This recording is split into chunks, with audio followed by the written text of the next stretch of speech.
sõpradele. Päev otsa on nüüd arvatud. Ja nüüd on aeg natukene unistada. Te olete valinud parima lava, kus oma viimast sessiooni veeta.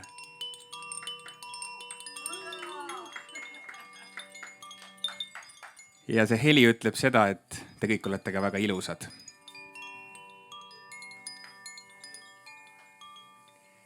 Sest me hakkame tõesti rääkima millestki, mis on ilus ja inimlik ja samas, mis võiks anda meile kõigile lootust.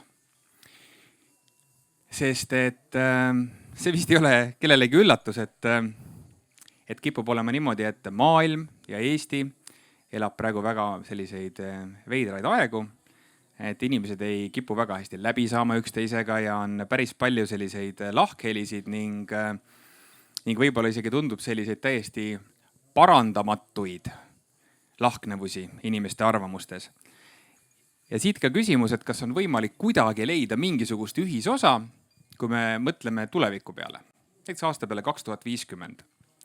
Ja kui me räägime lugudest ja lauludest, mida võiks aastal 2050 laulda ja rääkida, ja seda siis just nagu poeetilises mõttes, siis me tegelikult räägime eesmärgist või ühest sellisest Eesti loost, mis võib-olla oleks päris hea mõte, milleni me võiksime jõuda. Ja üks rahvaalgatuslik seltskond, kelle esindaja ma kohe kutsun lavale, on välja tulnud väga ambitsioonika ideega ja seda ideed te kuulete ka praegu täiesti esimest korda. Nimelt tuleva aasta kevadel on plaanis Eestis koos unistama saada 30 000 inimest. Ja inimesed peavad lihtsalt ise selle kätte võtma, eks ole, et meil oleks mingisugune ühine tulevik, sest et meid muidu kisutaks igale poole laiali. Ja tõesti, et kas unistus kui selline tehnikana ja formaadina võiks olla see, mis viib meid edasi või peaks olema midagi muud. Et kuidas me saaksime sellise Eesti loo lõpuks ometi kätte, mis on suunatud sissepoole, mitte väljapoole. Sest kui me räägime Eesti loost, ma kujutan ette, enamikul tekib tunne, et see on see turundusprojekt mingi, et Eestil on mingi lugu. Et me oleme selline, kuidas on Connected Forest tüüpi koht, kus on mõnus internet ja saab startupi teha väga kiiresti ning on palju veel ilusat loodust järel. No näiteks üks võimalik Eesti lugu, eks ole, mis on väljapoole suunatud. Aga mis on ikkagi see sissepoole lugu ja mis kuidagi ühendaks rahvast? Ja ma paluksingi nüüd lavale Rohetiigri juhi Eeva, kellel on ka selline kelluke.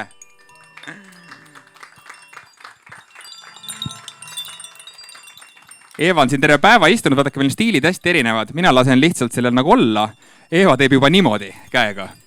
Päev on ikka hästi läinud või? Jaa, ei on. Mulle nii meeldib see heli lihtsalt. Ja lase lihtsalt helil vaata ka kanda, Eeva. Lihtsalt. Kannab Eeva. Nii, Eeva, ma annan mikrofoni sulle ja sa saaksid teha nüüd sellele privilegeeritud seltskonnale ja kõikide nendele, kes on ka meil ekraani taga, väikese sissevaate sellesse, mis tähendab 30 000 inimest unistama ja miks? Jah, ma teen hästi kiiresti. Enda kohta see tähendab niimoodi 5+ minutit. Et kõigepealt ma mõtlesin, et ma ikkagi tahaks jagada teiega oma selle suve taipamist. Et mis tuli minu puhates Saaremaa mere ääres. Et see on selline, et maailma mustrid jooksevad kokku igal juhul. Ära karda. Sina lihtsalt pead andma endast parima, mis võimalik. Ja kõik juhtub. Ja üks selline valem, mida mina hästi usun ja minu meelest see töötab nii isikliku elu tasandil, nii organisatsiooni tasandil kui ühiskonna tasandil, on selline: unista, plaani, vii ellu. Ja kõik algab tegelikult unistusest.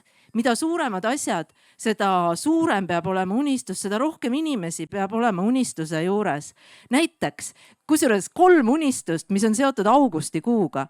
Kõigepealt Eesti iseseisvus, taasiseseisvus. 50 aastat inimesed tundsid südames, unistasid ja 1991 augustis tuli taasiseseisvus. Siis teine unistus maailma puhtaks koristamine. Ehk siis see unistus sündis 4 eestlase peas 27. augustil 2007 suvalises Tallinna kohvikus. Tuli mõte, et koristaks Eesti natuke puhtamaks ja sealt edasi 10 aasta pärast koristasid miljonid inimesed 157 riigis maailmas. Ja 3. unistus, mis on seotud selle tänase päevaga. 12 aastat tagasi üks naisterahvas, Kristi Liiva, unistas, et Eestis võiks olla arvamusfestival augustis. Ja täna me oleme siin juba 11. korda, et see on lihtsalt suurepärane, et need unistused tegelikult töötavad. Ja selle unistusega, mida Mart juba nimetas, et 30 000 eestimaalast võiks koos positiivses võtmes mõelda, et millisena me tahame näha Eestit 25 aasta pärast aastal 2050 ja mis on see hea, mida me tahame tänasest kaasa võtta. Et paneks selle kirja, et me ei unustaks selles turbulentsis, mis meid ootab, seda kõike head ära. Ja täna on tegelikult esimene kord, kus me sellest avalikult räägime, et kas seda üldse on vaja, miks ja kuidas ja vaatame, et kas see läheb teoks. Väike plaani alge on juba olemas, meil on esimesed eestvedajad on olemas, kes Katri on ka täna siin, Katri Kailit, siis on Edešank Tamkivi ja Kirkemaar. Meil on juures mitmed organisatsioonid juba niimoodi huvi poolest, et kes on siis Vabamu, Rohetiiger, Citizen OS, laulutantsupidu, Biotoopia. Kindlasti me teeme koostööd Eesti 2035-ga, meie suure strateegiaga, kus juba on tuhanded inimesed unistanud. Ja see kõik tuleb ühe laua taha. Meil on 4 kuud aega ettevalmistusi teha, et panna paika kõik formaadid, struktuurid, kommunikatsioonid, teha keskkonnad, kuhu unistusi laadida ja suur ühisunistamine algab talvel. Kuupäeva igaks juhuks veel ei ütle, aga kindlasti hiljemalt 24. veebruaril ja lõpeb mai alguses. Ja siis meil on metsik hunnik unistusi, nagu ütles Valdur Mikita. See on kõigi loojate unistus, et oleks nii palju unistusi. Ja võib-olla sellest sünnib lugu. Aga kui ka ei sünni, siis sünnib sellest kindlasti palju häid asju ja palju imelisi hetki unistades koos. Aitäh! Lähen juba ära. Ja nüüd vaatame, kas hakkab looma. Ja aitäh, Eva. Ma tahtsin sealt öelda, et super motivatsioonikõne kuni selle hetkini, et sa ütlesid, ei tea, kas sünnib lugu. Sünnib. Me peame olema täiesti kindlad. Niimoodi tuleb olümpiavõit ja niimoodi tuleb, Erki Jonool unistas olümpiavõidust, ta ütles, et tuleb olümpiavõitja. Selgelt välja. Ehk siis, et Eva, järgmine kord, kui ühesõnaga me kustutame selle sealt lindi pealt ära, selle kahtleva noodi. Aga lahedalt sa ütlesid veel seda, et me laeme unistused ülesse. Et me leiame kuskil ühe pilve, kuhu me need unistused ülesse paneme. Selge. Aga nüüd, kas te juba kuulete seda trummimürinat? Aeg on lavale kutsuda meie tänased panelistid. Kertu Saks, Eesti Rahva Muuseum, ettevõtja Ivo Suursoo, ökoloogia Riigikogu liige Tiit Maran ning mees trummiga Kristjan Järvi.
Bravo!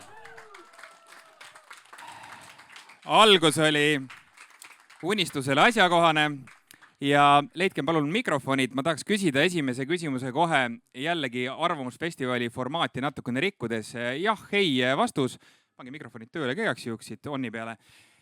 Kas selleks, et midagi juhtuks, peab olema unistus, Tiit? Jah, ei? Jah. Kertu? Kindlasti jah. Ivo? Jaa. Kristjan? Jaa. Väga hea, me oleme konsensuse saavutanud, vaadake kui ruttu see käis. Selleks oli vaja lihtsalt šamaani trummi, et kõik toimib. Ja kui mõelda selle unistuse formaadi peale, Ivo, ma saan aru, et sul on päris nagu ootamatu lugu mõnes mõttes rääkida, sest et sa oled ettevõtja, sa oled ratsionaalne inimene, sul on vaja inimesi juhtida, Exceli tabeleid kogu aeg vaadata, aga ometi on unistamine sinu töökastis reaalne siis tehnika. Jaa, see vastab tõele ja seda nüüd juba pea 10 aastat, et 2016 me leppisime kokku oma organisatsioonis, et Oikse strateegiaprotsessi osa on Dream Plan Do ja see unistamise osa on möödapääsmatu, et ilma selleta nagu järgneva perioodi strateegiat ei tee. Ja ta koosneb mitmest elemendist, et ta ei ole lihtsalt niimoodi, et mõneti on ju see formaat, mida Eva on käima tõmbamas, on võib-olla rohkem see, et inimesed spontaanselt tulevad kokku, et ütleme, et sellises äriorganisatsioonis on see, et me kõigepealt vaatame tausta, me vaatame, mis on suured maailma trendid, me teeme trendianalüüsi ja siis selle pealt inimesed tulevad ja teevad nii-öelda oma ärivaldkonna osa või ärile tervikuna siis unistust. Mis see tähendab? Kuidas saab ettevõtte unistada? Aga saabki unistada läbi selle, et võib-olla seal on see põhjus on, miks me seda teeme, võib-olla sellest peaks alustama, et mina oma elukogemus nägin seda, et kui sa võtad kokku hulk tarku inimesi ja ütled, et teeme nüüd strateegia, mis on visiooni seadmine, siis see, mis juhtub, on see, et kui inimesed vaatavad ilma sõna unistus sisse toomata, vaatavad nagu järgmisi perioode, siis nad hakkavad nagu alateadvuses lähtuma nendest piduritest, mis neil on. Ja eks siis, et mis see ärikeskkond on, palju meil on võimalusi või kui ma siit küsiks on ju auditooriumilt, et unistage oma kodust, ma ei tea, järgmise aasta suvel on ju, siis kõik hakkavad kohe mõtlema, nii, mis mul võimalused on ju, kohe tulevad pidurid mängu. Aga kui sa räägid unistamisest, siis see tõmbab pidurid maha ja alateadvus hakkab teistmoodi tööle. Ja seal see võlu on. Ja ma saan aru, et sul on veel üks selline konkreetne, näiteks üks tehnika, kus siis osakonna juhatajad ja teised siis keskastmejuhid ja ilmselt kes juhatuse liikmed kirjutavad nagu siis sellise essee. Jah, see on tehnika, mida me ei ole välja mõelnud.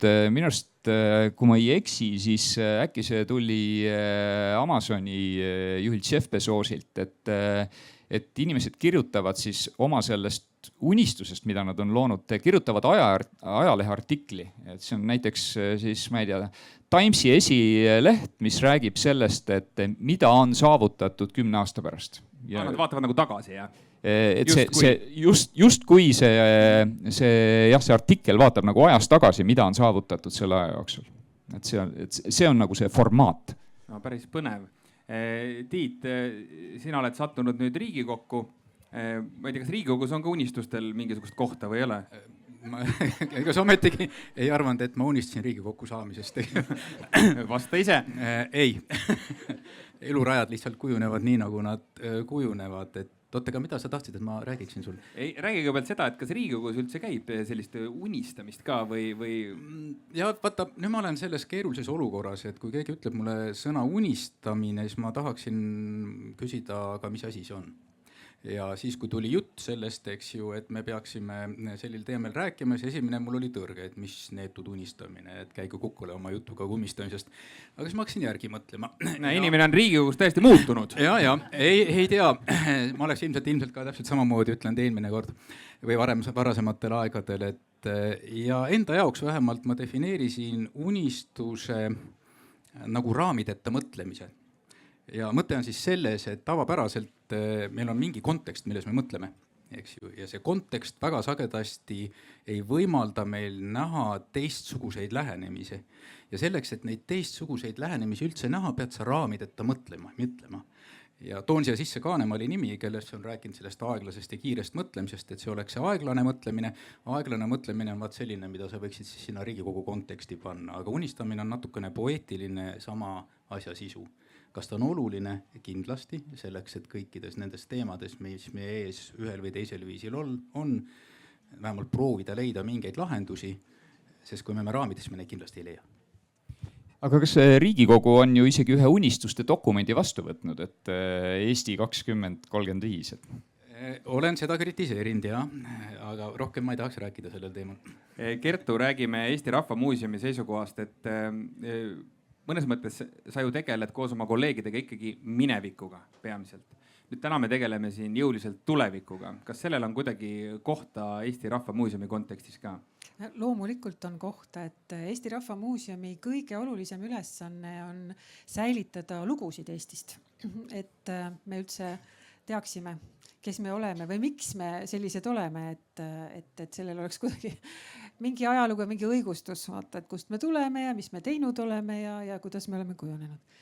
Ja tulevikulood on täpselt sama olulised ja unistamine samamoodi, et kui me kogume lugusid, me kogume ju aktiivselt erinevatel teemadel ka Eesti inimeste lugusid, siis see tuleviku visioon käib sinna juurde, et kas või näiteks selles, et kui me kogume lugusid sellest, millised on olnud kõige toredamad jõulukingitused, mida on keegi kunagi saanud, siis sinna juurde käib alati ka see unistamine, milline see kõige toredam jõulukingitus olla üldse võiks. Et see unistuse teema on alati seal.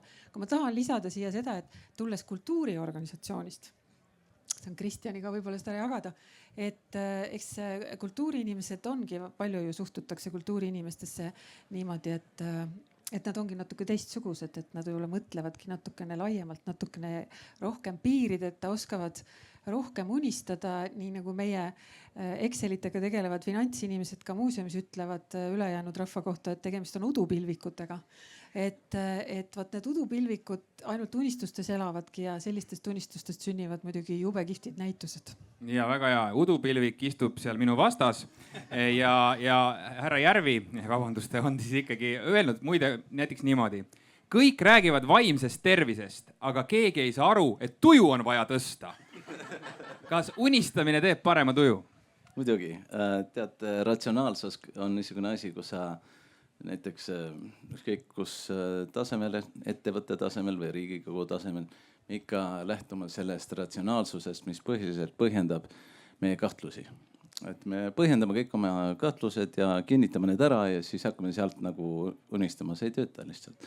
Inimesed ütlevad mulle, et on hull ja ma auväärkult võtan seda vastu. Ja ma tõesti arvan, et see hullus ongi ratsionaalsuse vastand, mis on kuidagimoodi teistmoodi ja inimesed nagu märkavad seda, aga ka see viib tulemuseni, sellepärast et kõik need inimesed, kellest me räägime ajaloos, olid hullud. Teslad, Beethovenid, tead, kõik need inimesed, kes tegid teistmoodi. Wagnerid ja need, kes asutasid uusi mõtteviisi ja kes tahtsid kuidagi midagi enamat, ühendavat. Ma nimetasin Beethovenit sellepärast, et ega see idee, millest me räägime, ei ole mingisugune uudis idee. Tähendab alle mention, eks ole, Beethoveni 9. Siiamaani mängitakse sellepärast, et see on ikka, tead, 65 000 inimest tuli tema matusele. Mitte sellepärast, et need jubelt armastas Beethoveni muusikat, aga sellepärast, et see sõnum on universaalne ja see kannab siiamaani.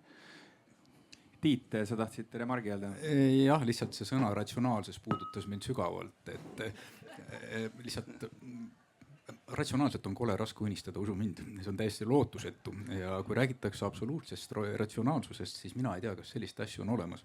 Ja vaata, nüüd tuleb see sama sisse see unistamine ja seal juurde kas ka väärtused, eks ju, paratamatult, sest et igasugune ratsionaalne süsteem paratamatult lähtub mingist asjast, mis on nagu väärtus. Ilma selleta sa ei saa ratsionaalset süsteemi üles ehitada, eks ju. nii et ära ütle, et ratsionaalsus on ühel pool ja unistamine on teisel pool, aga unistamine väärtus on all ja selle peale on üles ehitatud tegelikult see mingisugune ratsionaalne karkass. No oleneb, mis sinu tähendus ratsionaalsusest on, eks ole. Sellepärast, et igal inimesel oma lähtekoht ja vaata see ratsionaalsus ongi üks täpselt nii nagu kõik sõnad, mida me kasutame, igal inimesel on oma tõde. No sama oli mul selle unistamisega, eks, et ma pidin enda jaoks ta lahti mõtestama, eks.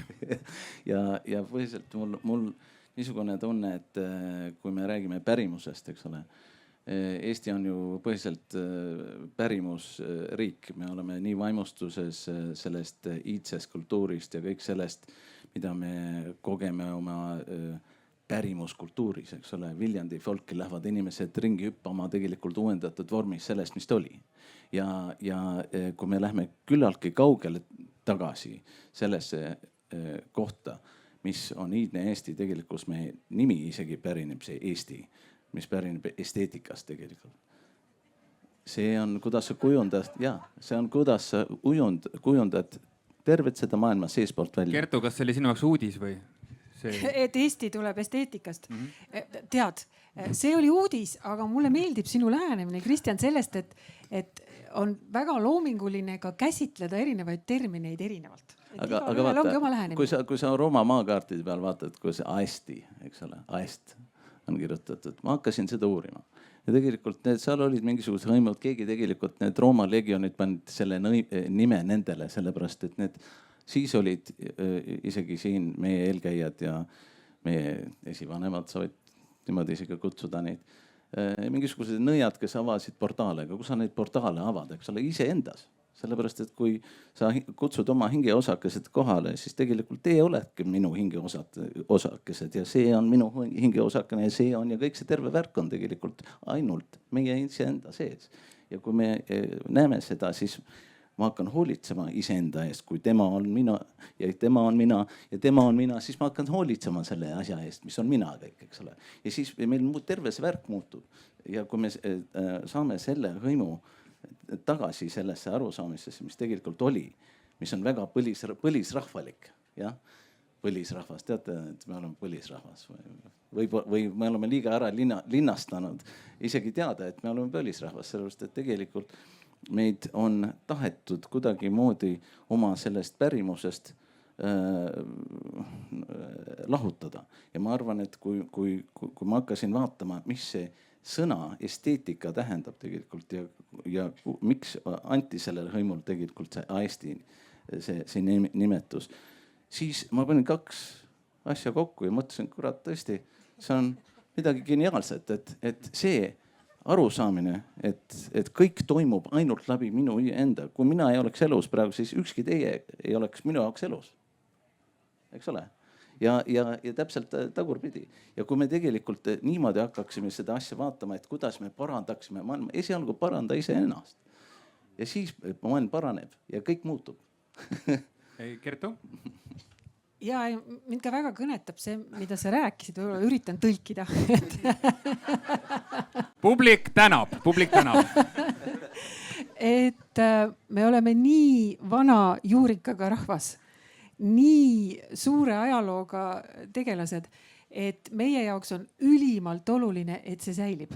See, mida sina teed trummiga, see, mida meie säilitame ERMis, see, mida isegi sina teed IT-s.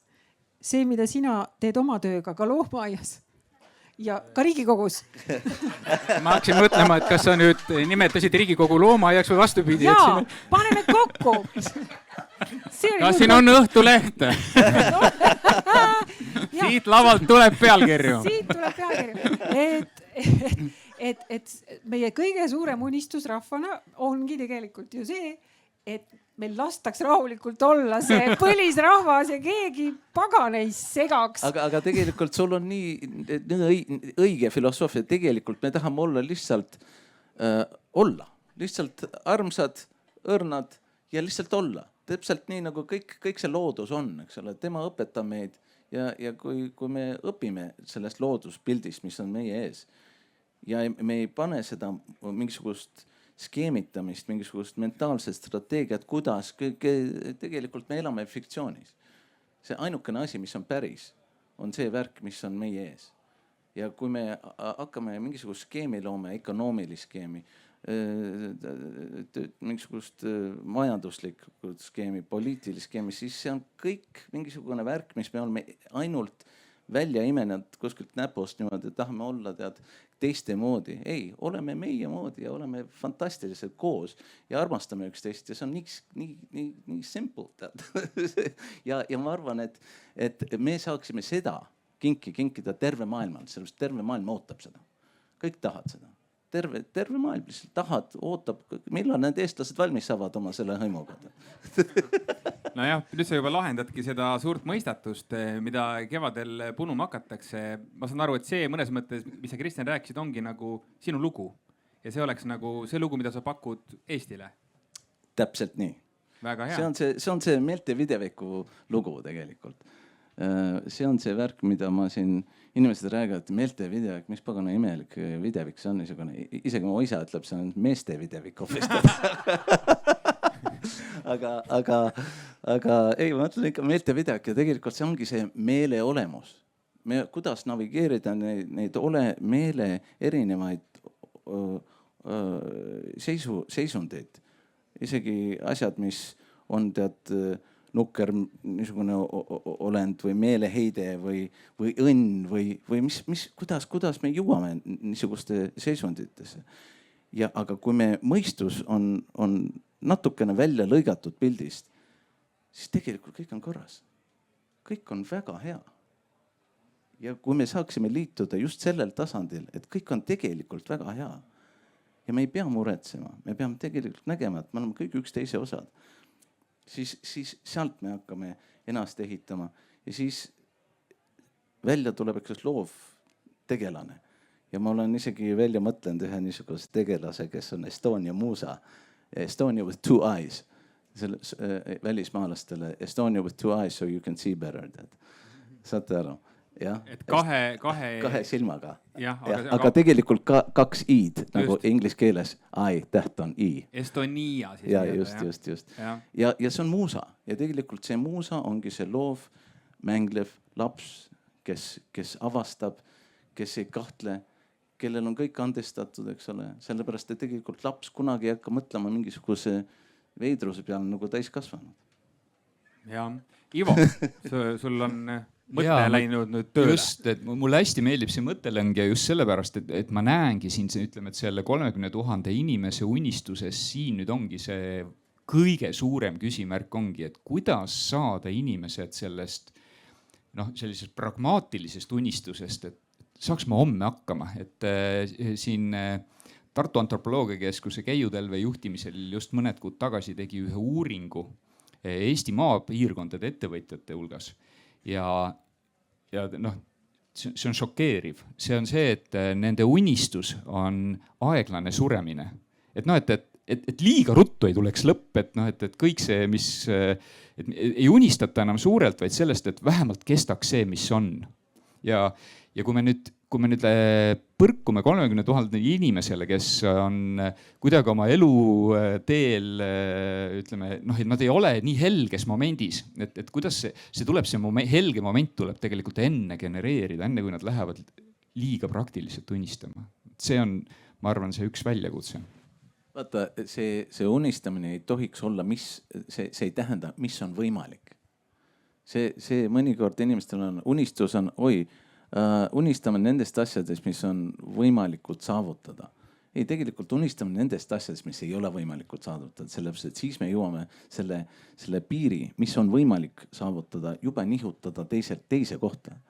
Ja see ongi see geniaalne asi sellest loomingust, et kui sa, näiteks kui ma mängin midagi klaveril, kui ma hakkaks kalkuleerima seal, see oleks nii vaene.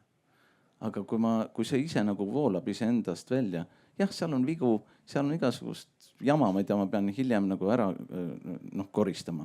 Aga ma sain kätte selle essentsi, mis on tegelikult see moment, kus ma ei mõtlenud. Kus ma üldse mitte midagi ei mõtlenud. Ja ta tuli välja. Lihtsalt täpselt see unistusmaailm on see unenägude maailm, see, kus on meie unenäod, eks ole. Tegelikult see ongi natukene rohkem päris praegu. nagu kui ükski unenägu, mida me omame. Ja tekitame seda võimalust selles väga ajutises seisundis, mis on elu, tekitada midagi vapustavat, midagi geniaalset, midagi enamat, midagi, mis on nii fantastiline.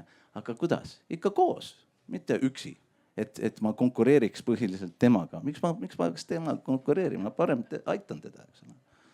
Ja, ühtlasi veel siis kuulajatele infoks, et me peame Kristjanit jagama täna veel ühe teise lavaga, kuhu sa saad siis viia seda sama unistuse temaatikat edasi. Et meil tegelikult oli kokkuleppe sind siis põhimõtteliselt nüüd varsti ära lähetada. Aga las need tulevad järgi veel. Ei, tegelikult Katri kullerdab sind ja sa saad selle kellukesega kaasa võtta. Nii et me väga täname sind selle panuse eest siia lavale. Tuled, kui ilus.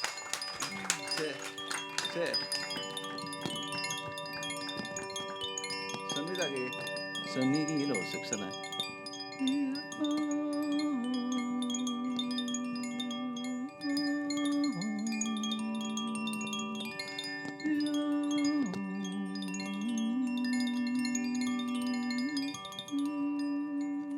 Ja kui me hakkame kõik laulma niimoodi.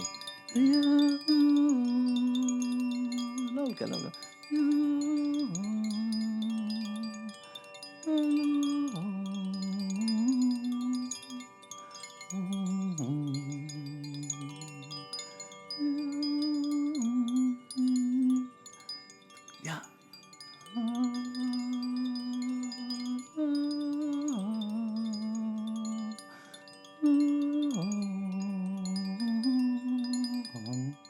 Kõik on järsku loojad, eks ole, sellepärast, et kõik me umisem midagi iseendale, eks ole. Hakkame just sellest peale, sellest geniaalsest vaiksest kohast, kus on väike keluke. Tehke seda kodus, iga päev, hommikul, õhtul. Aitäh, Kristjan! Super! Nii, anname sulle kaasa sinu instrumentaariumi. Soovime edu järgmisel laval. Ja, väga hea, me saime nüüd ühe mikrofoni veel juurde. Ja Kertu vist tõstis siin vahepeal käe, kui Kristjan rääkis, et tuli sulle sinna mingi lisa või nüüd selle unistava heliga läks meelest ära või? Lehvitame sulle. Ja, tšau. Tšau, jõudus. Teine on Eeva käes.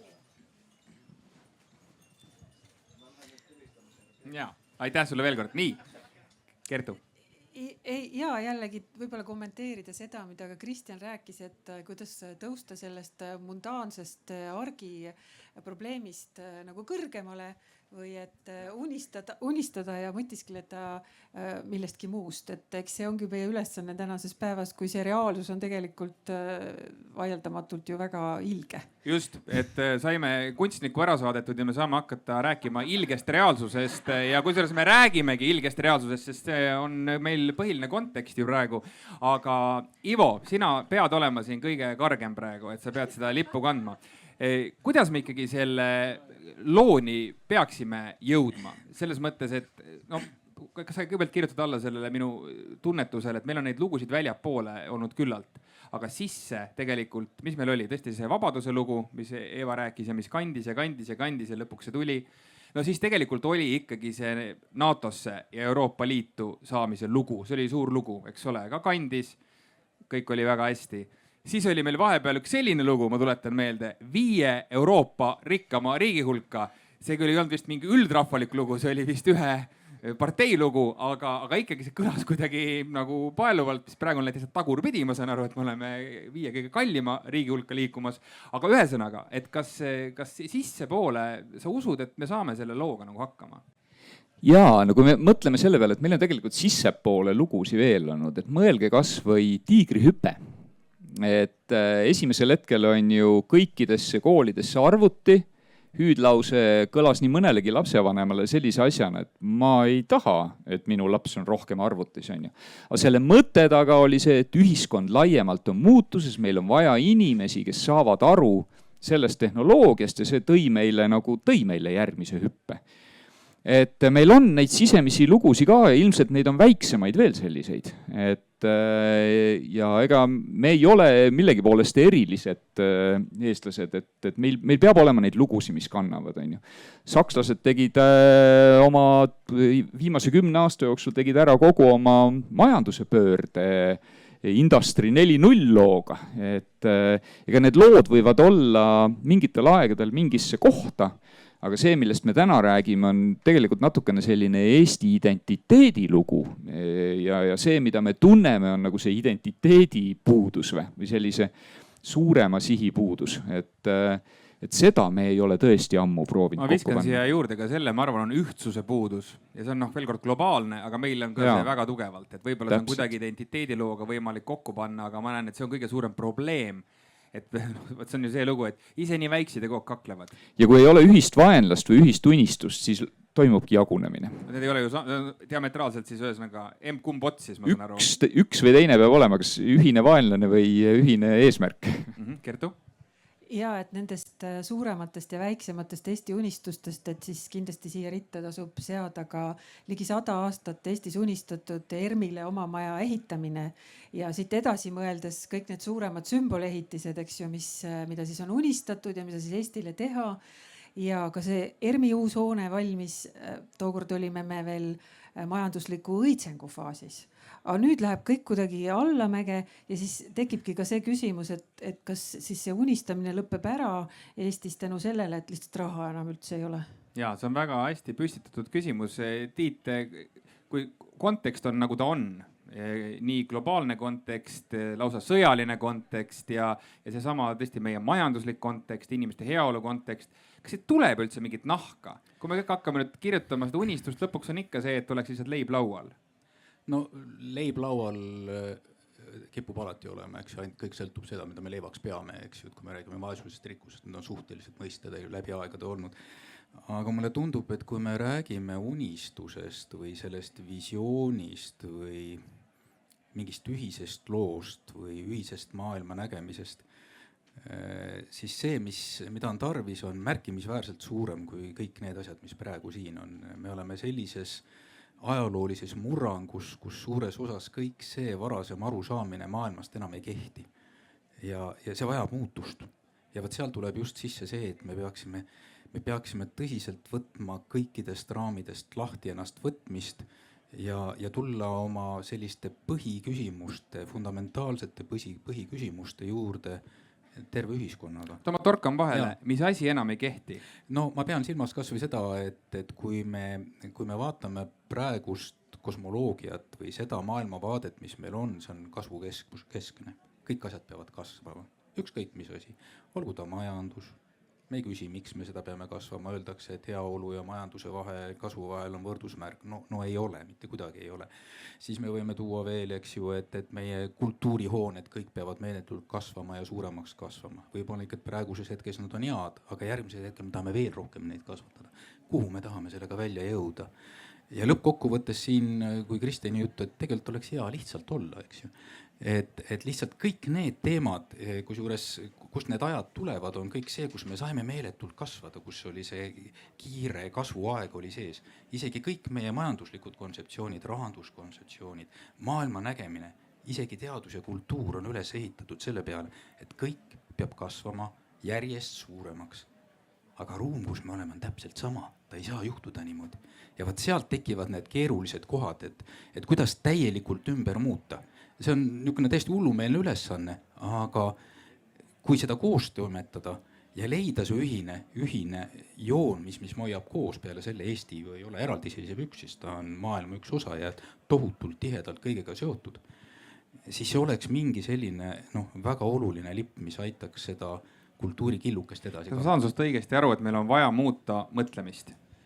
Sa võid ka mõtlemist öelda, aga ma nimetaks seda just seda kosmoloogiat või seda, kuidas me suhtume maailma, kuidas me maailma lahti mõtestame. Nii, kumb peab nüüd olema enne? Kas see unistamistegevus, mis lõpuks viib kosmoloogia muutmiseni, mõtlemise muutmiseni või peab enne kuidagi sealt mingi krõksu ära tegema, et saaks üldse normaalselt unistada? No ma ei oska sulle sellele küsimusele vastata, aga ma kipun arvama, et mida rohkem me nende asjade peale mõtleme ja mida rohkem me ühel hetkel suudame leida seda ühist poolt, seda suurem tõenäosus, et ühel hetkel hakkab ka see üldine pilt muutuma. Ja seda ei saa teha kuskilt võim ülevalt.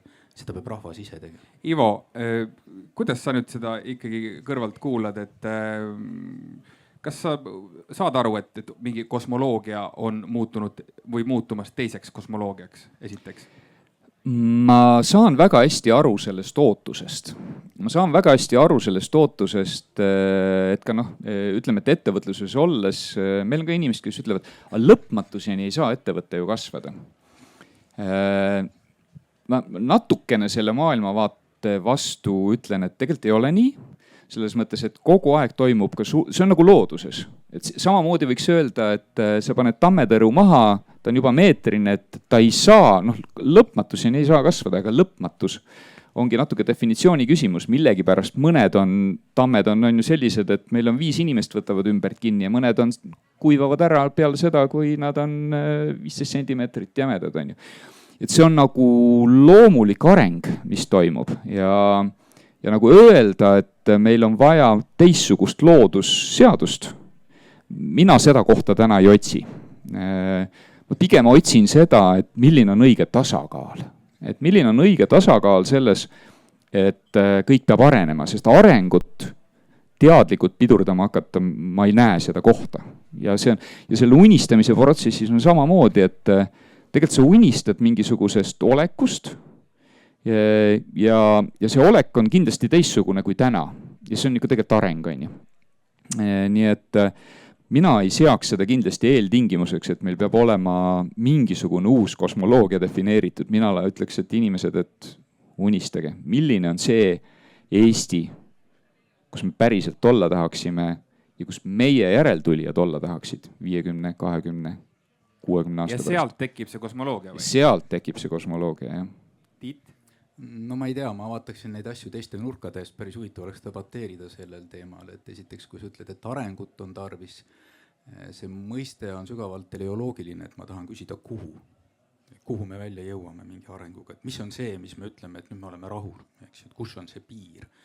Ja kui seda piiri ei ole, siis tekib sama asi, et on tegelikult vastuolus selle sama meie maapalli, meie elukeskkonna põhimõtetega. Jah, tamm kasvab, ma olen nõus, aga see on üks organism täpselt samamoodi nagu inimene kasvab, eks ju. Aga kui sa vaatad seda asja ökoloogilise süsteemi või populatsioonide tasemel, kui ta on täiesti tühjas kohast, hakkab nii kasvama. Ta kasvab ja ühel hetkel ta läheb kuhugi tasemele, kus ta edasi kasvada ei saa. Ta peab leidma selle piiri ja siin suutsid tasakaal, see jälle mulle meeldis see mõiste siin asja juures. Ja et paratamatult on see, et me peame ühel hetkel jõudma ka kõikides nendes asjades arusaamisele, et on vaja leida see balanss, see tasakaal, kus me oleme. Ta ütles, et hea on olla niisama, eks ju. Ja jälle, et miks me peame kuhugi minema, kui meil on niigi võiks olla hea olla, kui me saame koos olla, koos toimetada, üksteist toetada. Kõik see, mis on väga paljudes varasemates kultuurides olnud. Me praegu ajame taga mingit sellist tabamatut imet kuhugi, kuhu me tahame jõuda, aga seda ei ole võimalik kätte saada, sest me isegi ei oska enda jaoks ära defineerida, kuhu me tahame jõuda. Toon sulle näite mõningatest Malaisiast urangaslite puhul on, et ma olen seda paar korda rääkinud, eks ju, et me peame aru saama, et see keskkond, me oleme selle keskkonna osa, me ei erine sellest, me oleme selle üks komponent. Kui urangaslitele tegi Malaisia valitsus ettepaneku, nad on need iidne rahvas, kes elab mäe keskosades seal väga traditsioonilises kultuuritüübis. Ja tehti ettepanekuks, et andke osa oma maid ära, et te saate siin endale palmikasvatused teha, õlipalmikasvandused ja saate raha ja siis urangaaslit vaatasid valitsusametnikke, kui nad rameelseid. Et ma ju ei saa oma kätt ära anda. Kuidas ma saan käe ära anda? Et siin on lihtsalt, kui ma räägin kosmoloogiast, ma räägin just sellest suhestumisest, sellest arusaamisest ja kumb nüüd on ennem ja kumb on pärast. Väga raske öelda, aga võimalik, et siin peabki toimuma taoline pingpongitamine, et me jõuaksime mingisugusesse teise kohta ja mida varem me siin selles kandis, selles väikeses maarühmas neid asju arutame ja nende peale mõtleme, seda suurem võimalus on meil leida midagi, mis aitaks meil püsida selles kummalises maailmas, kus me oleme. Aga ma olen sellega hästi nõus. Ma toon siia teise kaalu jälle üldse mitte vastandudes, lihtsalt et nagu mõtte mudelit rikastades, et teiselt poolt on inimkonda edasi viiv jõud uudishimu, on ju. Ja uudishimu pärssida kuidagi ei õnnestu ja see uudishimu alati tähendab seda, et mis on seal teisel pool? Et ja kuidas sa seal leiad selle tasakaalu, on ju, et lepime kokku, et me nüüd rohkem siit edasi ei lähe, kasvõi nagu tänapäeva maailma, on ju, et nii, tõmbame siin, kus me AI-ga oleme, siia tõmbame joone alla, on ju. Sest noh, see võib olla liiga hirmus. Aga ikkagi on väga palju neid, kellel on väga suur uudishimu. Aga mis on teisel pool? Ja kas seda on õige pidurdada? Mina ei ole küll see, kes julgeb öelda, et jah. Ei, aga ma ei peagi silmas pidurdamist, aga seda uudishimu saab väga erinevatel viisidel lahendada. Et jällegi ma pean minema sinna Uran Kaaslite juurde, ma ei tea, miks täna nii juhtub, et ma kogu aeg sinna satun. Üks teine huvitav koht oli seal, kus Uran Kaaslitele prooviti, see, kes seal käis, see valge inimene, ta tegi märkmeid ja nad olid jälle huvitatud, et mis sa teed. Ütles, et ma märgin üles neid asju, huvitav, et mis asi on A-täht, see on B-täht. Aga miks sa seda teed? Märgin üles, mul ei ole meelest ära peale, mille peale nad hakkasid naerma, aga meil ei ole kunagi midagi meelest ära, meil on kõik asjad kogu aeg meeles. Ja mis oli seal huvitav, oli see, et mis on nende eesmärk? Saada paremaks inimeseks. Ja see on üks huvitav moment on, eks ju, et kas meil on rohkem asju tarvis, kas meil on rohkem mingisuguseid, ma ei tea, mis vidinaid tarvis, või me peaksime sisemiselt. Ja ka seal on uudishimu olemas, kuidas selliseks muutuda. Nii et uudishimu saab mitut moodi rahuldada, ei saa ainult ühte moodi rahuldada. Ja sealt tuleb jälle see kosmoloogia pool, et mis on see, mis annaks meile selle mingi suuna, mis suunas me liigume. Et kui sa vaatad kogu maailma kultuuri üle maailma, seal on nii uskumatult palju erinevaid asju ja neid otsinguid. See ei ole ainult meie läänemaailm, mis otsib asju, kõik me otsime. Kohe küsin Kertu käest paremaks inimeseks saamise kohta, et kas on häid näiteid Eesti Rahva Muuseumis, aga ma ütlen vahele kuulajatele, et kui keegi nüüd ei nõustu millegagi, eriti magus koht on siis küsida ja vehkida kätega. Et kui te nõustute, siis lihtsalt nõustuge, aga kui ei nõustu, siis andke kohe keset seda vestlust siin märku ka ja me kohe liigume ka veel praktilisemaks, et kelle jaoks see kõik nüüd on liiga teoreetiline ja tiip, siis rahu, ei pea kuhugi ära minema, kohe läheme ka praktiliseks. Aga Kertu, tõesti, et kas see paremaks inimeseks saada, see väga ilus mõte, aga kas see kuidagi näiteks seal sinu töövaldkonnas, kas see kuidagi kuvab üldse välja, kas kunagi me oleme tahtnud saada paremaks inimeseks? Täna tundub, et parem inimene sa saad olla siis, kui sul võib-olla ei ole pidevat soovi saada uusi asju, teha mingeid asju, mida teised juba teevad, saada seda paati, mis on naabril ka ja nii edasi ja nii edasi. Ja ega mina ei tea, mis hakkab täpselt selles mõttes juhtuma, et ähvardav pilv on kogu aeg meie kohal, et meediast igalt poolt sa iga päev kuuled, et nüüd hakkab raskeks minema, et kindlasti läheb raskeks ja nüüd läheb rahaliselt kõigil raskeks. Ja ega ma ei tea seda, kas me järgmisel aastal, ülejärgmisel aastal saame hakkama, et kas ka tavaline inimene saab hakkama, kas meil muuseumi külastaja saab hakkama. Aga me saame unistada, et me saame hakkama ja seda, kuidas me oleme läbi aegade saanud hakkama ka kõige raskematel aegadel. See on just see, mida me Eesti Rahva Muuseumis näiteks oma püsinäitusel näitame. Ja väga huvitav on olnud jälgida selle Ukraina sõja, täiemahulise sõja kontekstis 22. aastal, 24. veebruaril, kui see puhkes, ERM oli avatud. Ja me arvasime, et see on inimesed selline šokk, et võib-olla nad ei tule. Aga inimesi tuli tuhandeid. Sellel päeval meile me tegime publiku rekordi ja kõik läksid püsinäitusele, tahtsid seda meie ajaloonäitust näha. Ja siis me saime aru, et 30 aasta jooksul on tervele generatsioonile, mitmetele väikestele lastele unustatud perekondades rääkida, kust me tuleme, mis asi see nõukogude aeg oli, mis meiega üldse juhtus, tähendab, mis küüditamine, mis asjad need on. Ja pered tulid vanavanematega ja seisid ekspositsioonis ja rääkisid lastele, näed, selline see on juba olnud. Aga siis me tegime niimoodi ja siis me sõime neid asju ja siis me tegime neid asju ise, mis sa praegu poest ostad. Et erakordselt oluline on seda meelde tuletada ja minu meelest ongi see, et me peaksime niimoodi unistama, et me igal juhul saame hakkama, sest me oleme seda kõike juba teinud, me oleme seda osanud. No nii, kuidas publikul on küsimusi vahele? Selge, siis liigume edasi ja küsimusi võib küsida igal ajal. Kui me mõtleme Eesti peale aastal 2050, siin vahepeal jookseb on üks slaid ka siis meie vägeva logoga, et hakkab looma 2050, see ongi siis loomise slaid ja siis see ongi see tegevus, mis kevadel hakkab looma. Et kui mõelda selle peale, kuidas sinna nagu jõuda ja aasta 2050, siis kas meil on üldse võtta mingit sellist eeskuju, kas te teate, et kas kuskil on õnnestunud niimoodi, et pannakse pead kokku või on tekkinud mingisugune kosmoloogia, mis siis annab sellise kestvuse mõõte ja mingisuguse eesmärgi?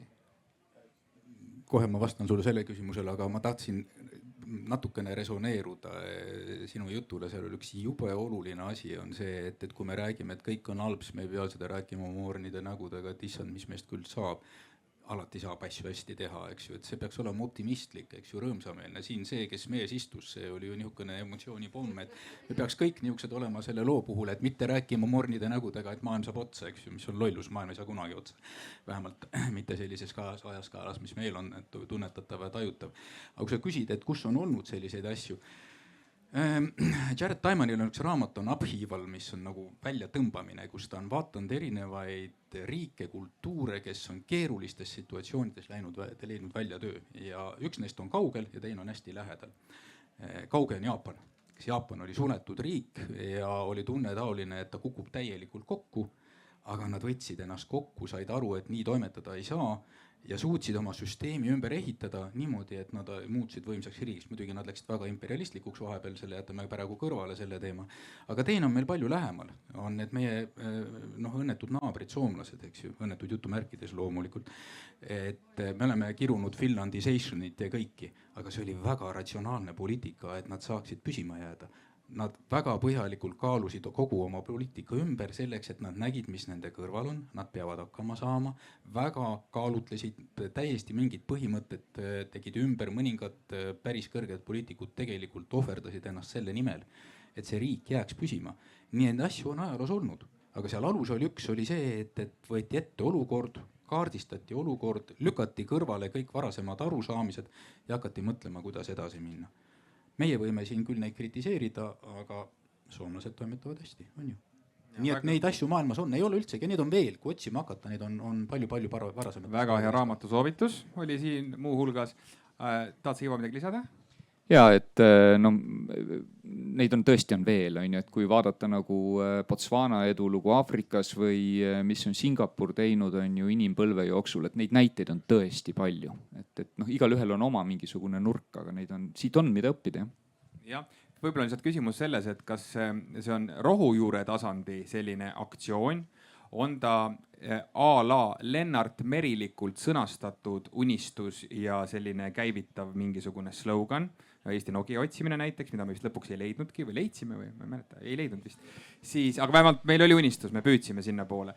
Või on ta riiklik programm, eks ole. Antud juhul kevadel me proovime siis rahvaalgatuslikult, et on selle kodanikualgatus, mis võiks anda inimestele lootust, on nagu ilmselt see üks kindel eesmärk. Et need on ilmselt päris nagu erinevad asjad Jaapanis ja seal ja Soomes käis see ikkagi väga nagu riikliku programmina, eks ole. See oli suhteliselt elitaarne, jah, see pool tõesti. Jah, aga seda on kindlasti ka vaja mingis arenguetapis, eks ole. Aga ma kipun ise arvama, et tegelikult on kuskilt altpoolt seda sellist ümbermõtlemist ja kaalumist ja mõõdu võtmist erinevatest arusaamiste osas, et leida see ühine poolst, et nagu tegelikult terve maailm, aga tegelikult me ise oleme niivõrd lõhestunud, me kogu aeg kakleme omavahel erinevatel teemadel ja kui sa hakkad teema sisse süvenema, siis nad kipuvad üsna absurdsed tunduma, et mille ümber me tegelikult vastandumine ja vaat on vaja leida seda ühist poolt, mille ümber koonduda, sest et kui me vastandume kogu aeg, siis see kõik, mis maailmas ümberringi toimub, see neelab meid alla. Aga kui me saame ühise teema paika panna, siis meil on paremad võimalused vastu seista kõikidele asjadele. Ivo, jäta ole oma see remark meelde. Ma tahan küsida ja nüüd ei tohi seda salvestada, sest see peaks olema nüüd Chatham House, mis siit tuleb. Kaua sa oled Riigikogus olnud? 1,5 aastat vist. Nii. Ja seesama kisklemine, mis sa räägid, eks ole, et on kuidagi väga omane meile. No Riigikogu vaadates see on ju jäle. selles mõttes, et kuidas sa seda nagu ütleme ka inimesena, kes on loomaaia tõesti direktor olnud, ja raamatuid lugenud, et kuidas sa ikkagi seda nagu ära seletad, mis seal nagu toimub ja kas üldse sa näed, et on võimalik nagu sinna jõuda, et me üksteisest nagu aru saaksime ja respekteeriksime teineteist? No esiteks on niimoodi, et ma mäletan, et kui ma rääkisin sotsiaaldemokraatidega, et sinna liikmeks astus, öeldi mulle, et Tiit, arvesta, sotsiaaldemokraatide märk on elu lõpuni sul otsa ees. Ma vaatan, et loomaaia märk on märkimisväärselt rohkem otsa ees. Nii et aeg-ajalt need poliitilised märgid kaovad kuhugi taha ära, jumal tänatud. Aga jah, ma näen seda, aga tegelikult on see ju kõik üks suur vaatemäng nendele, kes vaatavad telekas ja igal pool ümberringi neid asju, nii et seda tegelikult peab arvestama ja kui sa arvad, et Riigikogus ei tehta tööd, tehaks küll, aga te ei näe. See on ääretult vastik ja raskik töö. Nii et ja midagi ei ole teha, huvid on erinevad ja seisukohad on erinevad, aga kuskil oleks vaja seda ühist tallet leida. Just. Vaat seda juurt, mis tuleb, see väärtuste taust, eks. Aga ma arvan, et vaata, kuna poliitik on selline kummaline loom, et ta otsib seda tuulelipu suuna järgi tuult, kus tuleb, eks ju. Aga kui nüüd altpoolt hakkavad tulema mingid ideed, eks ju, ja kui on näha, et need hakkavad rahvast kandma, siis siin on mingisugune võimalus. Ma ei tea, kui suur võimalus, ära küsi. Aga me võime katsetada ja proovida neid asju, et me saame selle ühise platvormi paika. Kunagi on see ühisplatvormi ju olnud ja see ei pea olema vastane võib ka olla, aga see on kõige lihtsam variant. Kuulge, see on väga hästi sõnastatud. Mingi positiivne asi, eks ju. See, et me peame tuult andma peale ja siis see lipp hakkabki sinna suunda lehvima, et selles mõttes Eeva, see 30 000 inimest peavad puhuma ja nagu metafoori keeles rääkides, et tuleb nagu anda lihtsalt tuult peale. Aga nad peavad ühes suunas puhuma, see on väga oluline. Selge. Ivo? Ja ma olen hästi Tiiduga nõus selles mõttes, et minu arvates on õige aeg seda altpoolt proovida, et on ju see Eesti 2035, mis oli Riigikantselei poolt veetud. Ma ei teagi, seal ka mingi 10 000 inimest on ju osales selles protsessis. Osalesin ise ka. Ja mina samuti, et ja see, kuhu me jõudsime, on ju, et meil on dokument, mille pealkiri on strateegia ja mis sisaldab 27 soovitud muutust Eestis. Ja mina, kes ma olen see pragmaatilise poole esindaja, ütlen, et ükski asi, kus on 27 soovitud muutust, ei saa kanda pealkirja strateegia. Strateegia on valik. Ja see tähendab seda, et me oleme nagu seda mudelit proovinud ja see selgelt ei. Ja kui Riigikantselei seda esitles, ma üritasin ka kirjutada ka Riigikogu toimetisele, kirjutasin pika loo sellest, ma ei tea, kas keegi riigikogulastest luges ka, et see ei saa olla strateegia. Mina ei lugenud. Ja ma tean, et keegi ei loe seda, aga see on Riigikogul on siuke Riigikogu toimetis, et kus siis head inimesed saavad minna avaldada arvamust, kirjutada artikli iseenda jaoks nagu see. Ehk siis ilmselge on see, et tegelikult nüüd on vaja alt tulevat initsiatiivi. Lubad mul peegeldada, vaat see strateegiaga on üks naljakas lugu, et ma ei ole näinud ühtegi strateegiat, mida on ellu viidud. Ja neid vist ei saa põhimõtteliselt ellu viia, sest see, kus me oleme, see on uskumatult kompleksne ja keeruline süsteem. Et ta ei ole niisugune mehaaniline Šveitsi kell, et sa paned nüüd ta teistmööda käima ja ta hakkabki teistmoodi tiksuma. Aga see ei tähenda, et strateegiad või mõtlemised või see sama unistamine, et see ei ole oluline, sest see nügib kuhugi ühte suunda mõtlema. Aga nagu me hakkame seal, vaatame neid kindlaid jooni, kuidas me läheme, arengukavad, tegevused, kõik reas, maailm ümberringi muutub. Ja ühel hetkel me töötame vastupidi sellele, kuhu me tahaksime jõuda. Olen ise arengukavasid teinud, olen näinud, kuidas nad lähevad untsu, eks ju.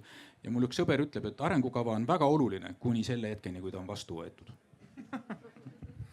Ja ma olen ka väga nõus mõlema teiega, Tiit ja Ivo, et altpoolt tulev initsiatiiv võib olla palju tähenduslikum kui see ülevalt poolt peale pandu. Et kui 30 000 inimest tuleb kokku ja nemad on juba milleski kokku leppinud, siis seal on juba üksmeel.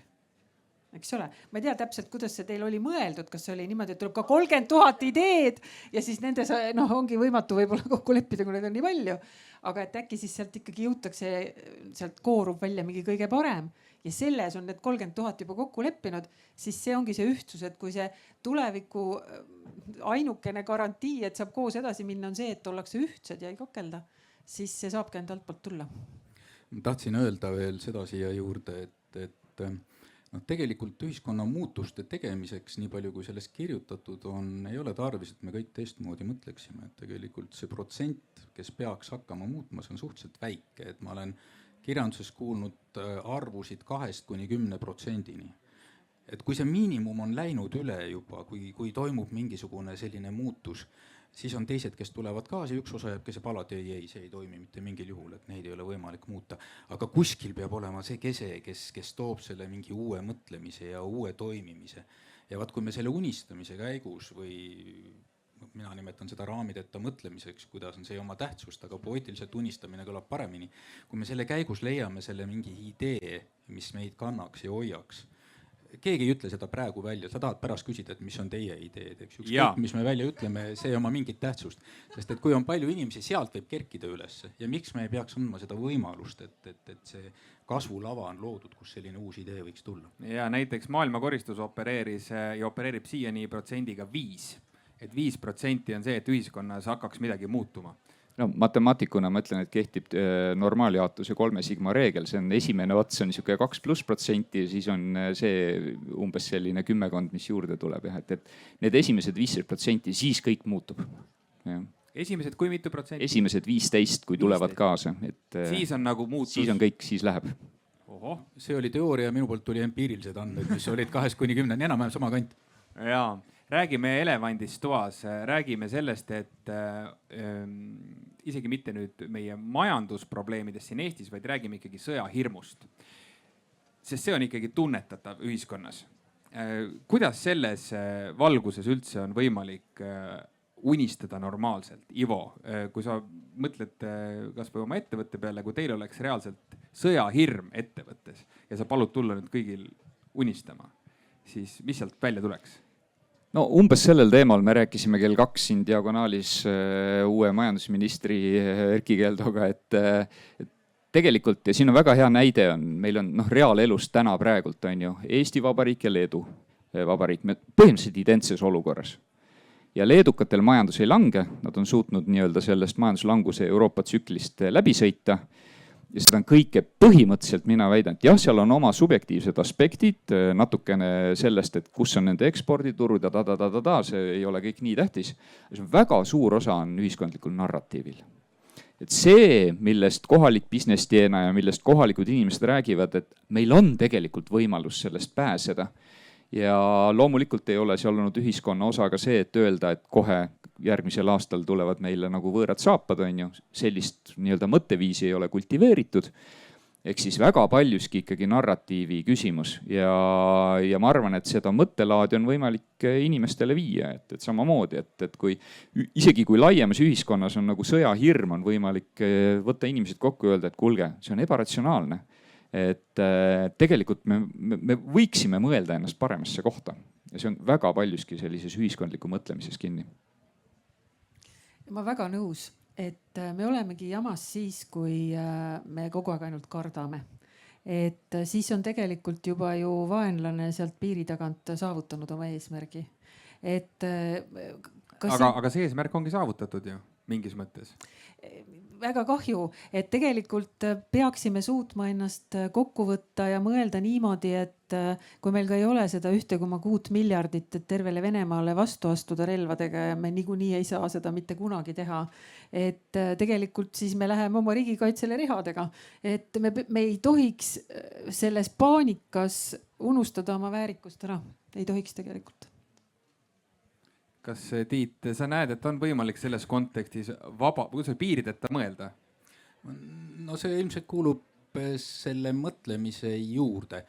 Et esiteks seesama sellises keerulises situatsioonis jälle Soome näide. Sul on ühel pool meeletu suur vene keeles gramaadina, eks ju, ütleksin siis. Ja teisel pool on see suhteliselt väikse rahvaarvuga soomlased. Aga nad võtsid omaks, sama sõnastust ei ole, aga ma võtan selle Obama tähendab valimise eelse loosungi Yes we can, jah, me saame hakkama, eks ju. Ja kui me võtame selle positsiooni, et jah, me saame hakkama, siis me saame hakkama selle asjaga. Ja kes selle nüüd võtma peab ikkagi, mis tasandilt? vaat seesama, kes siin hakkab praegu seda asja arutama, eks, Ma arvan, võtame sealt selle kõik, kokku. kõik meie. Aga kui sa tahad öelda, et kes hakkab hakkama, mina küll, aga tee parem sina. No täpselt.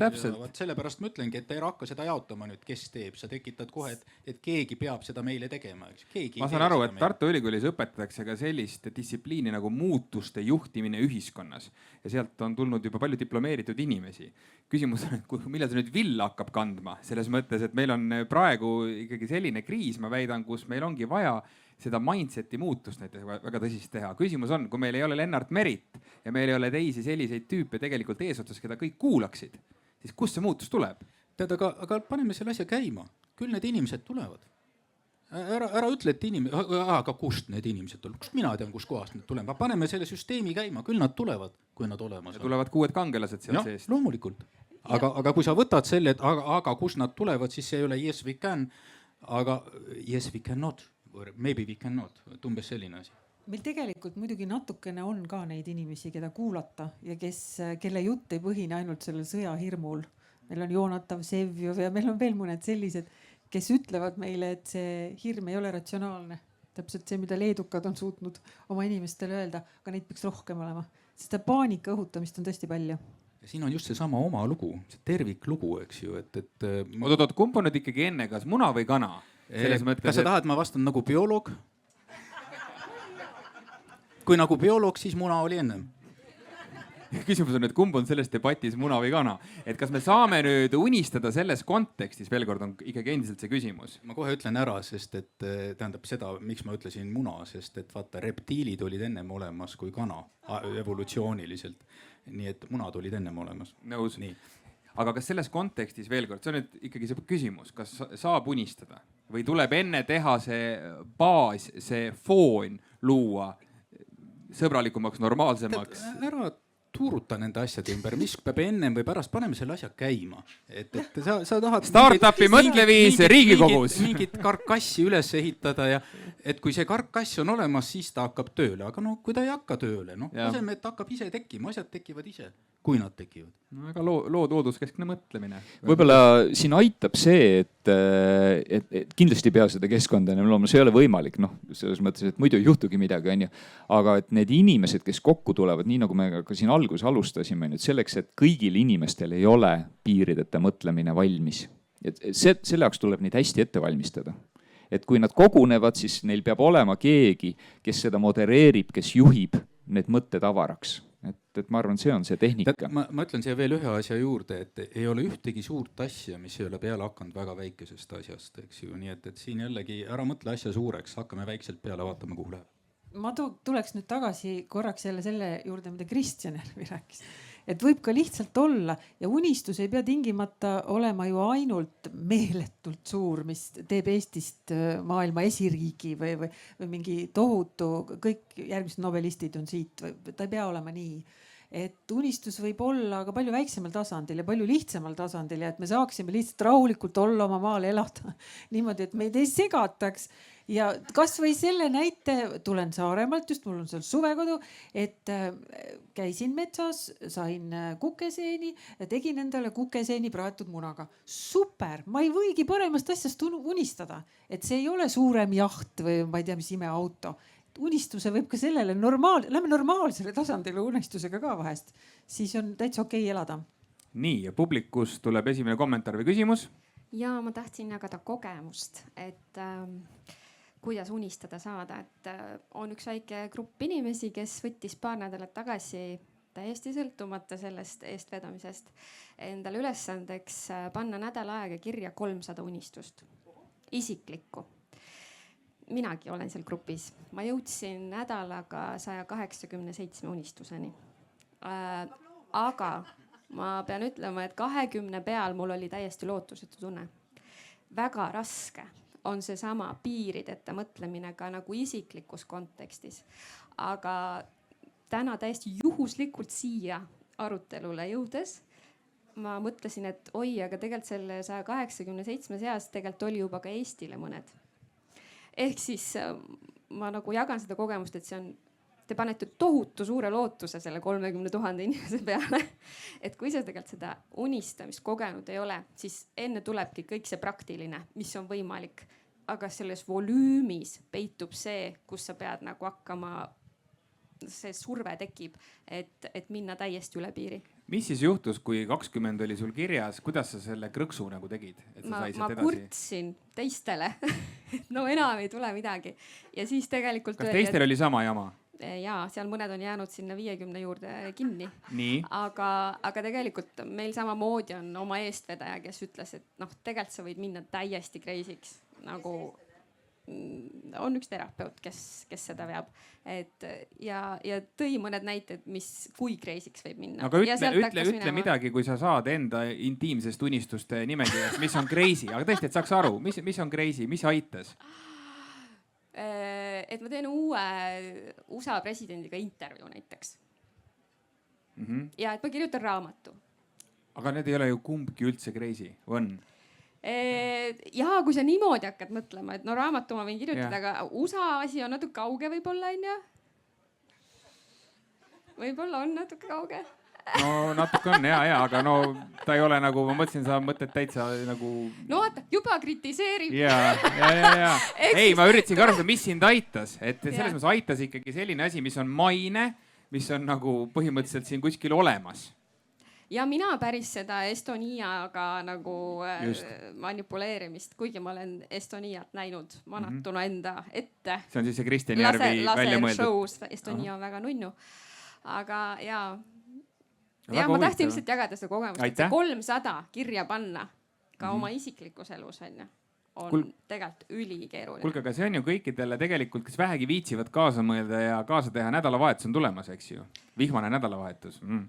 Ehk siis, et saate ju tehagi unistustrenni ja proovida tõesti kirja panna, miks mitte. Kaua sul aega võttis, et jõuda sinna? See on nädal aega oli see. Nädal aega, jah. Ja kusjuures enne siin oli see turvalisuse alal. Seal käidi ka ju välja see, et me tahame nagu hästi suurt asja korraga teha, et kõikidel oleks kõik varud olemas. Aga käidi välja idee, et aga teeme detsembrikuus küünalde varumise aktsiooni. Et on ju, et hakkame nagu samm-sammult minema. Et võib-olla selle unistamisega ka, et teeme mingi enne seda, kui see protsess hakkab, et teeme mingeid väikseid samme. Väga lahe. Ja ma küsin veel selle lõpetuseks, mis see nüüd andis sulle, see, et sa unistasid? Nii. Need on väikeste paberite peal siin selles ümbrikus ja ma natukene sorteerisin neid pärast ja see sorteerimise protsess oli väga-väga lõbus ja seesama, mida Kristjan enne ütles, et tegelikult meil on vaja ju head tuju tegelikult tekitada, et me ei pea vaimset tervist nagu tohutult mingisugune kättesaamatu asi. Nendest sorteerimistest, sellest läbilugemisest juba tekkis nagu väga hea emotsioon ja ma isegi vaatasin, et 2 tükki oli juba täide läinud. Sa saad selle intervjuu Ameerika presidendiga ka. Usu mind, väga lahe. Suur aitäh sulle selle jagamise eest. Aitäh. No näete, see kõik on võimalik. Ivo, sinu kommentaar. Mul kohe tuli pähe üks tehnika, mida ma ise olen kasutanud, et kes tahab nädalavahetusel vihmase ilmaga, et võtab aega veerand tundi, tegelikult 16 minutit, et võtate A4 paberi, murrate pooleks, murrate veel kord pooleks ja siis te saate 16 ruudukest. Ja siis te panete kella käima. Ühe ruudukese jaoks on 2 minutit. Paned niimoodi selle oma nutitelefonise 2 minutit, kirjutad ühe unistuse. Usku mind, esimesed 5, 6, 7, 8, 10 tulevad ruttu, on ju.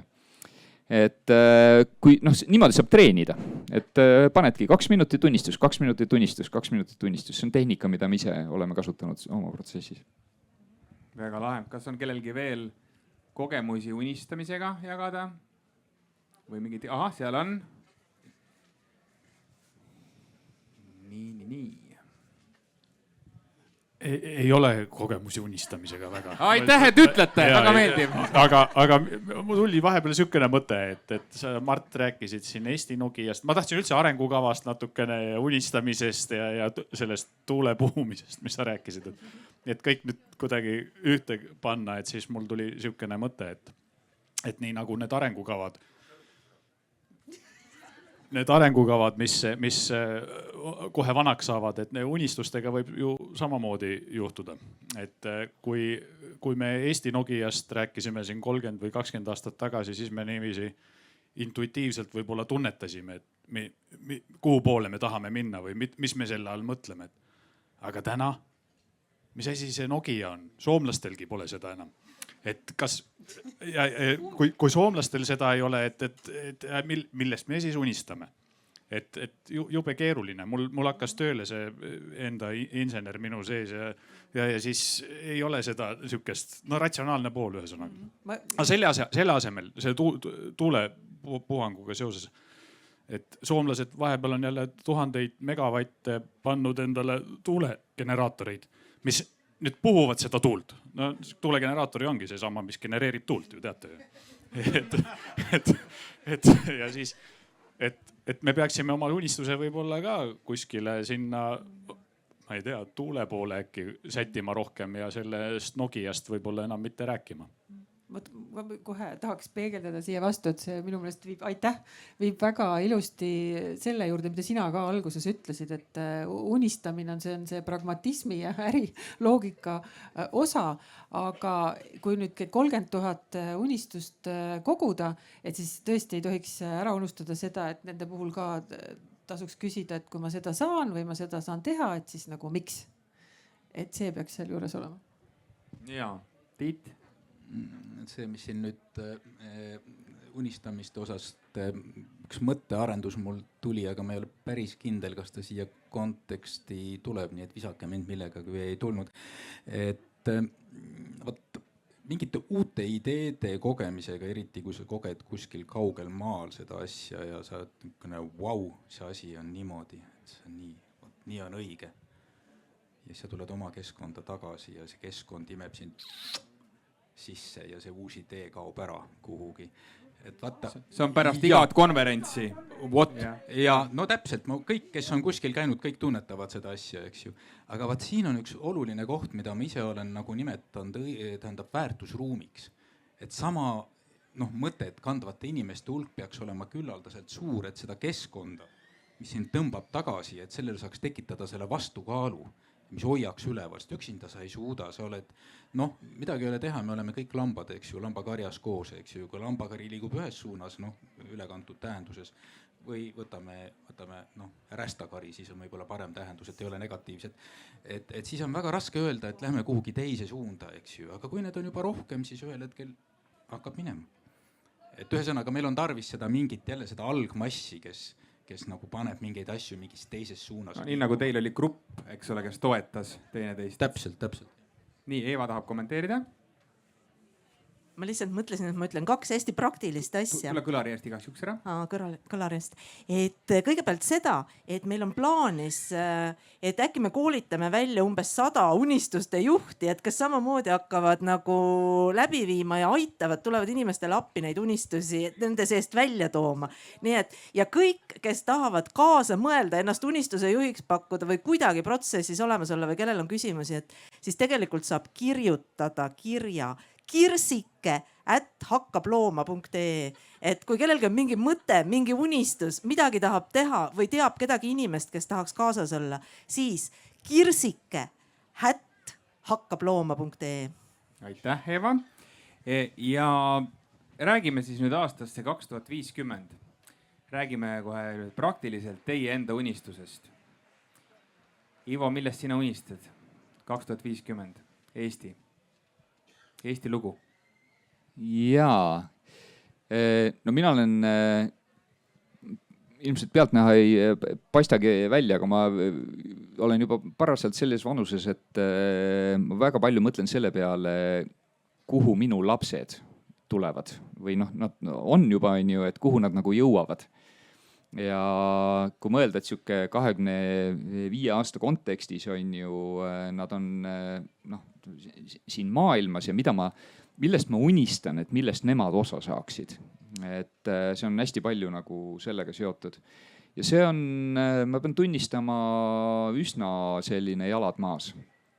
Et samamoodi ma tahan, et võõrad saapad ei trambiks, neil oleks mets, kuhu nad saavad jalutama minna ja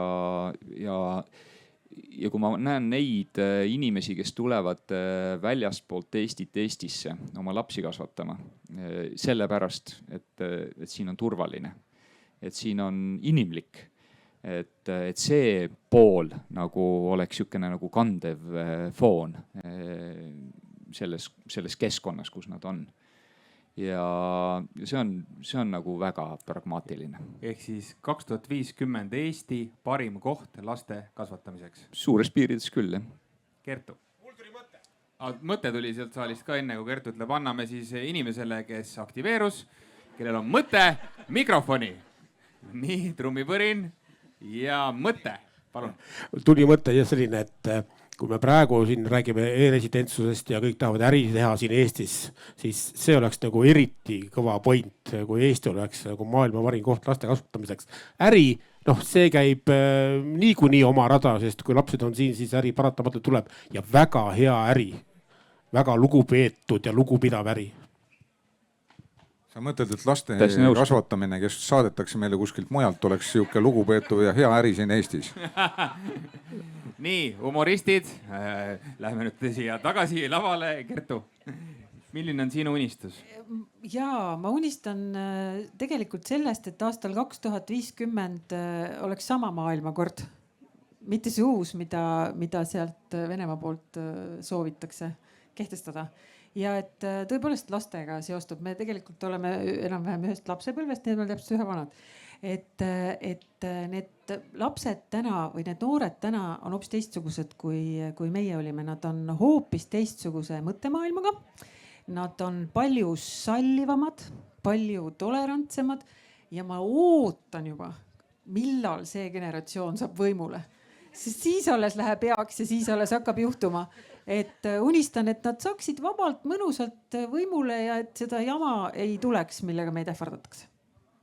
Väga huvitav. Tiit? Jah, ei oskagi kohe nüüd siit edasi minna.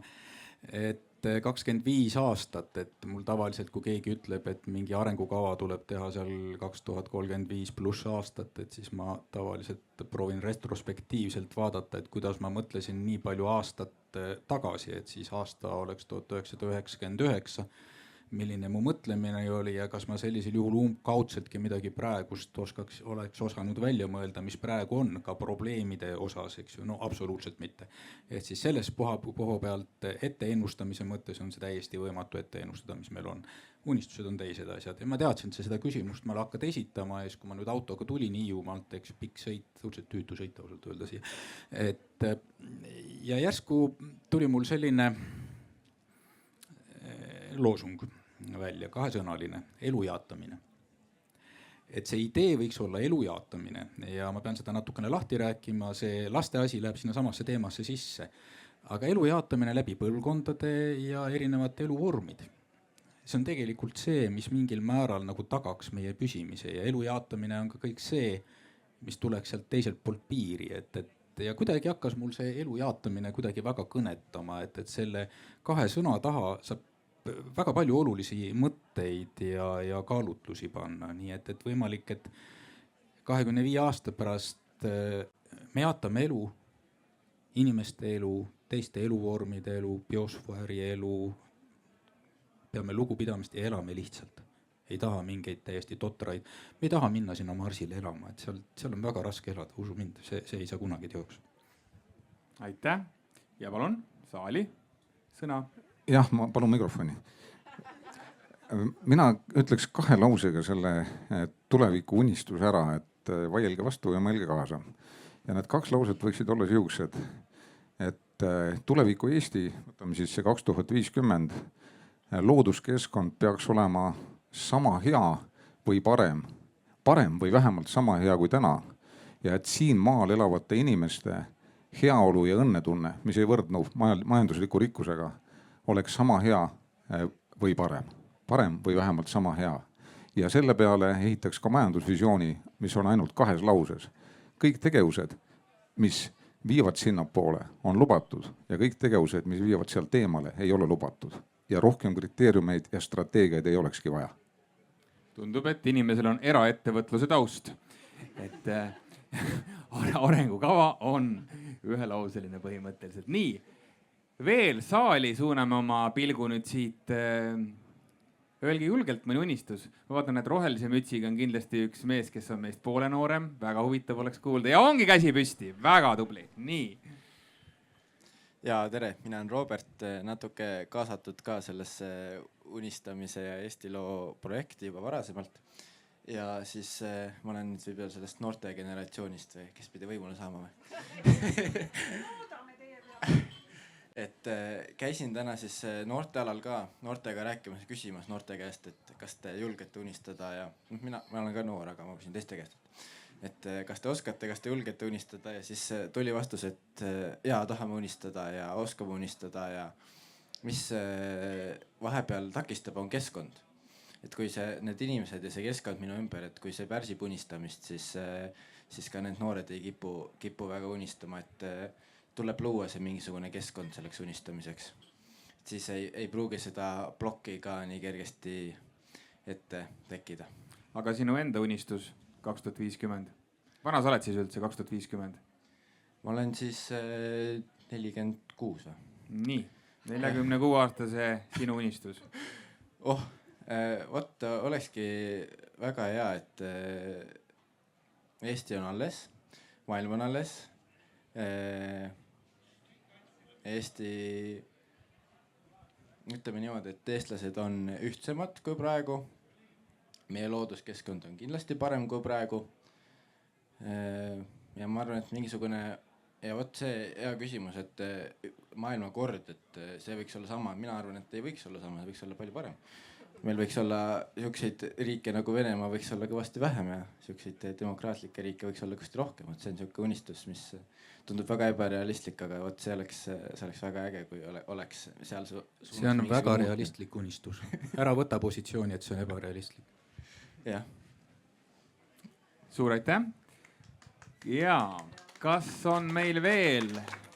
Meil on 1 minut veel aega. Kes sisustab ära viimase minuti oma unistusega? Ma kohendaks oma unistust. Et meid oleks Eestis umbes 2 miljonit ja läbi innovatsiooni ja nutikuse oleks me selline oaas, mida ei saa puudutada. Vägev.